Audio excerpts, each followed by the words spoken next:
आप लोगों ने इससे पहले वर्गीकरण में देखा कि वर्गीकरण प्रणाली को बार बार क्यों बदलते हैं या हमें किसी भी जीव के वर्गीकरण की आवश्यकता क्यों होती है। अब आज का जो प्रश्न है जिसमें आपसे प्रश्न किया गया है कि जिन लोगों से आप मिलते हैं उनको किस आधार पर वर्गीकृत करेंगे। संकेत आपके प्रश्न में दिया हुआ है। ड्रेस, मातृभाषा, प्रदेश जिसमें रहते हैं, आर्थिक स्तर आदि। जो ये प्रश्न है, प्रश्न कह रहा है कि जिन लोगों से आप मिलते हैं उनको आप किस आधार पर वर्गीकृत करना पसंद करेंगे। देखिए यहां पर जो वर्गीकरण का सवाल है कि जिससे भी हम मिल रहे हैं उनका वर्गीकरण जो है वो वर्गीकरण जो है वो जैविक स्तर पर आधारित वर्गीकरण नहीं है।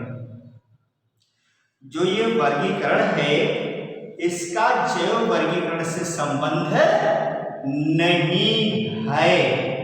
क्यों नहीं है? क्योंकि जो जैविक वर्गीकरण है वो आकार की यानी कि मॉर्फोलॉजी और विकासीय संबंधों के आधार पर होता है। तो यहां पर ना तो कोई विकासीय संबंध के आधार पर है ना तो उसके मॉर्फोलॉजी के आधार पर है। आपको संकेत में जो दिया गया है इसके आधार पर तो इसका जो कोई भी जैव वर्गीकरण से संबंध नहीं है। हाँ, जिन लोगों से हम मिलते हैं, सामने वाले व्यक्ति को जो हमारे पास में खड़ा है या जिसको हम देखते हैं, अगर उसके बारे में पूछा जाए कि वो कौन है, कैसे दिखते हैं, उनका ड्रेस कैसा है, उनका बाल कैसा है, वो क्या बोलते हैं, तो ये पता चल जाएगा। जैसे क्या है, जो व्यक्ति से मुलाकात हुई वो क्या है, वह जो सामने वाला व्यक्ति है बुजुर्ग भी हो सकता है, बच्चा भी हो सकता है, युवा भी हो सकता है। बुजुर्ग भी हो सकता है, युवा भी हो सकता है और बच्चा भी हो सकता है। सामने वाले व्यक्ति को हम वर्गीकृत करेंगे किसके आधार पर। पहला पॉइंट, बुजुर्ग, युवा या बच्चे। क्लियर? बुजुर्ग, युवा या बच्चे। फिर क्या है, वो कौन सी भाषा बोलते हैं। हिंदी बोलने वाले हैं तो हिंदी भाषी। दूसरा क्या है, हिंदी भाषी। कैसे हैं? हिंदी भाषी हैं। अंग्रेजी भाषी हैं, अंग्रेजी भाषी या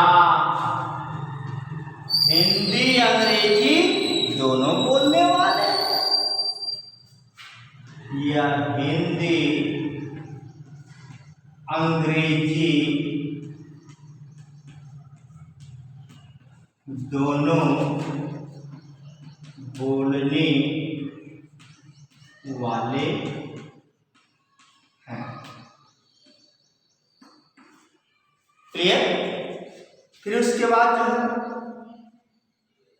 उनके बाल कैसे हैं, बालों का रंग कैसा है, यानी सफेद है, काला है, भूरा है, और तो और हम मॉडर्न युग में विभिन्न कलर किए हुए लोग हैं, तो हो सकता है कलर की जो भी उस तरह से हम उसका कलर देख करके।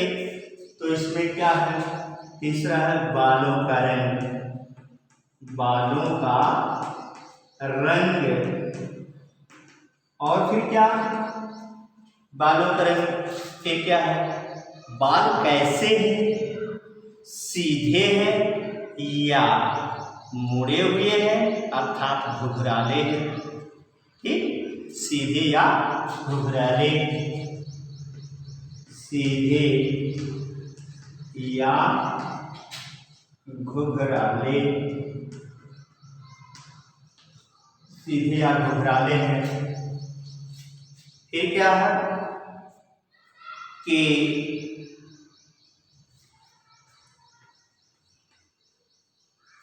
वो व्यक्ति जो है आपके परिवार का तो नहीं, अगर परिवार का तो परिवारजन,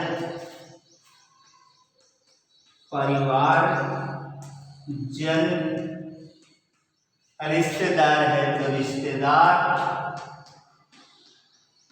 रिश्तेदार, और फिर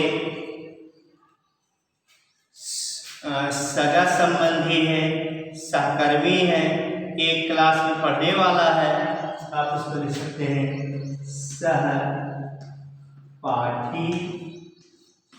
सहकर्मी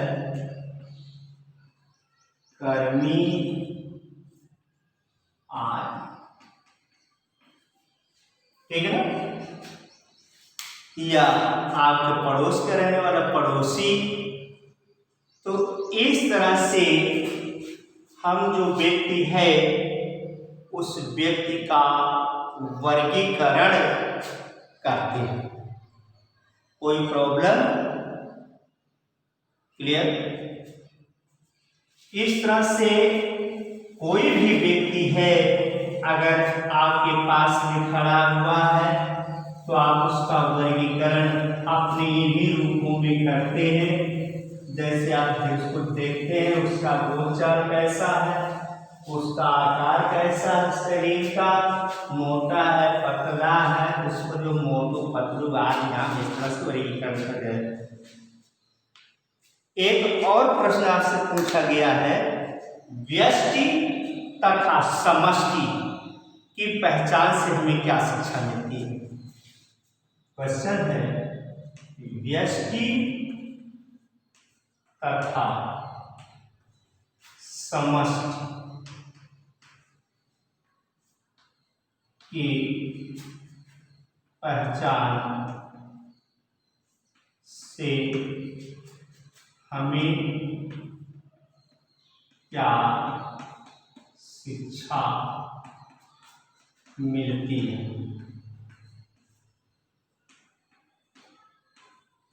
ये बेटा प्रश्न है, व्यष्टि और समष्टि की पहचान से हमें क्या शिक्षा मिलती है। यानी कि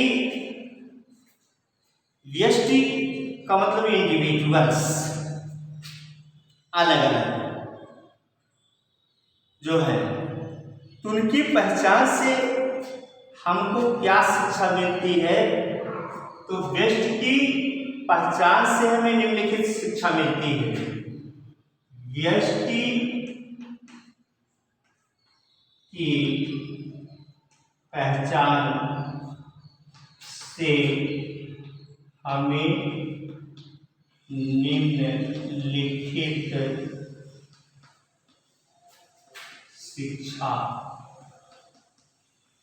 मिलती है। और कौन सी शिक्षा है, जैसे उसकी वर्गीकरण की स्थिति, उसके वर्गीकरण यानी कि किस इंडिविजुअल्स में रखा गया है, उसकी स्थिति उस इंडिविजुअल्स में क्या है, व्यष्टि में क्या है, इसकी जानकारी हमको मिलती है। तो पहला पॉइंट उसकी वर्गीकृति स्थिति, उसकी वर्गीकृति स्थिति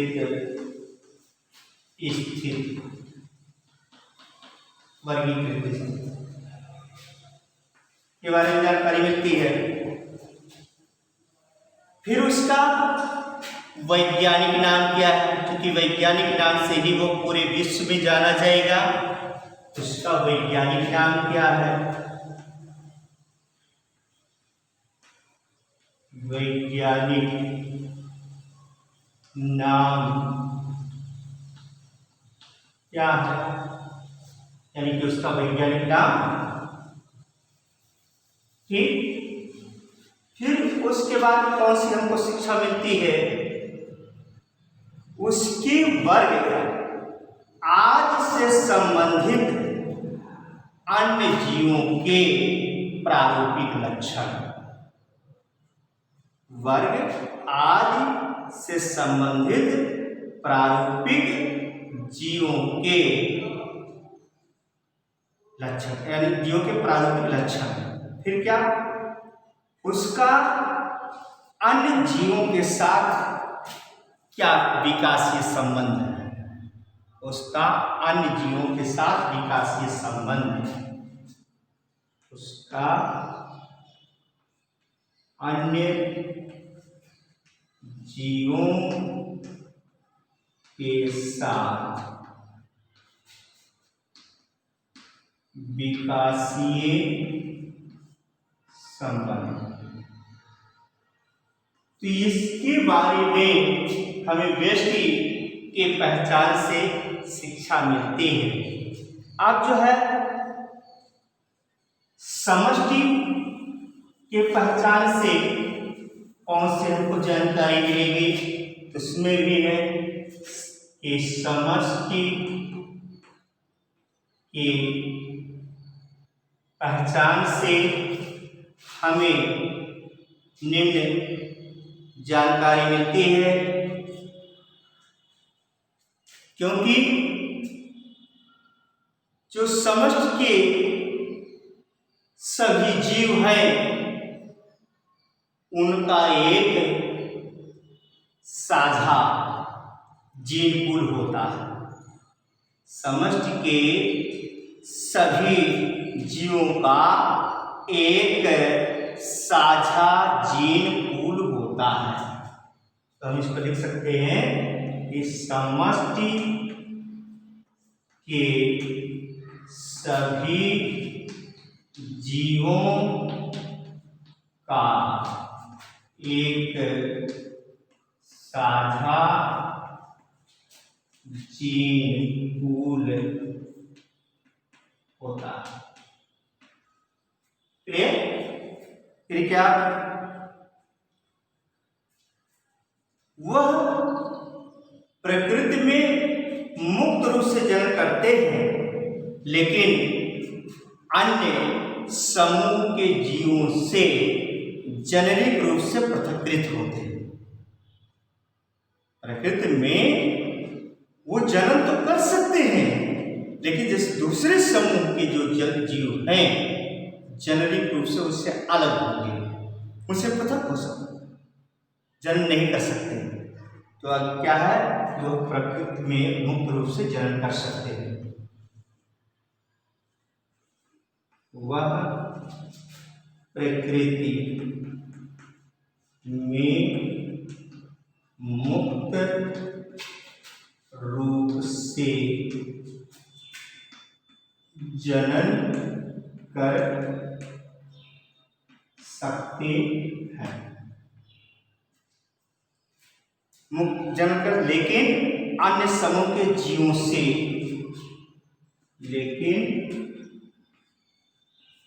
अन्य समूह के जीवों से जननिक रूप से पृथक्कृत होते हैं।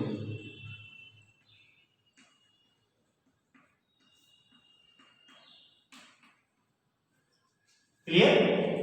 यानी कि दूसरे जो समुदाय के जीव हैं उनके साथ ही जनन नहीं कर सकते हैं। और ये जो जीव है ये संरचनात्मक यानी कि स्ट्रक्चरल एंड फिजियोलॉजिकल समान होते हैं, यानी कि संरचनात्मक रूप से और कायिक रूप से समान होते हैं। ये स्ट्रक्चरल एंड फिजियोलॉजिकल समान,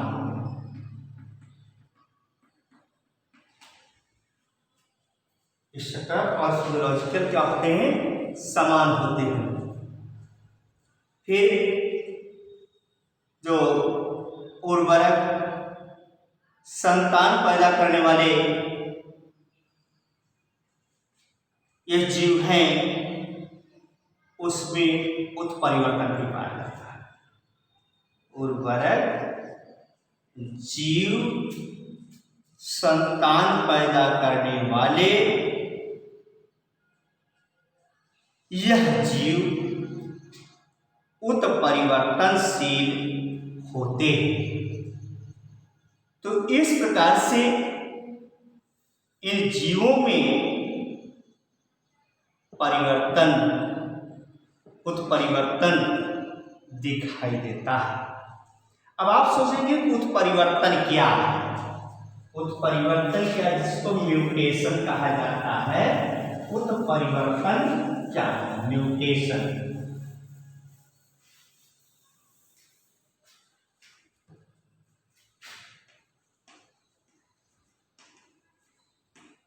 म्यूटेशन मीन्स उत्परिवर्तन। जीवों में अचानक एकाएक होने वाले परिवर्तन को उत्परिवर्तन कहते हैं। यह उत्परिवर्तन लाभदायक एवं हानिकारक होता है।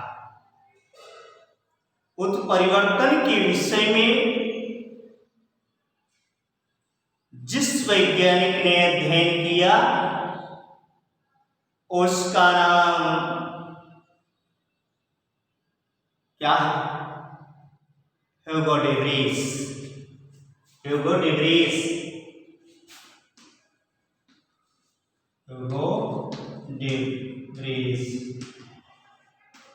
इन्होंने उत्परिवर्तन और म्यूटेशन का अध्ययन किया। किस पौधे पर किया? ओइनोथेरा लैमार्कियाना। ओइनोथेरा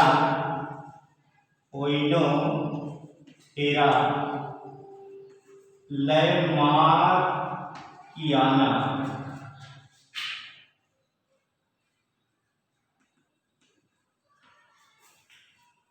ओइनोथेरा लैमार्कियाना पर किया। उन्होंने क्या किया? जिसे हम इवनिंग प्रिमरोज के नाम से भी जानते हैं। इस इवनिंग प्रिमरोज का एक बोटानिकल नेम है ओइनोथेरा लैमार्कियाना। इवनिंग प्रिमरोज के पौधे को, जो गार्डन में उगा हुआ पौधा था, उसको ह्यूगो डे व्रीज ने देखा और उस पर ध्यान केंद्रित किया तो उनमें कुछ परिवर्तन ऐसे दिखाई दिए कि कुछ पौधे लंबे तथा कुछ पौधे छोटे कद के दिखाई दिए। तो इसमें ये जो परिवर्तन था, अचानक परिवर्तन दिखाई दिया, इसलिए इसको जो है उन्होंने उत्परिवर्तन नाम दिया। और ये उत्परिवर्तन जो है ये हानिकारक और लाभदायक दोनों प्रकार के होते हैं। जो हानिकारक उत्परिवर्तन है वो जीव के विनाश का कारण बनते हैं और लाभदायक परिवर्तन वाले जीव जो है आगे बढ़ते हैं। इसी तरह से आप लोग जो है इसको अच्छी प्रकार से तैयार कर लेंगे। ये प्रश्न आपसे कई बार पूछा गया है और ध्यान पूर्वक पढ़ेंगे, नोट्स बनाएंगे। धन्यवाद।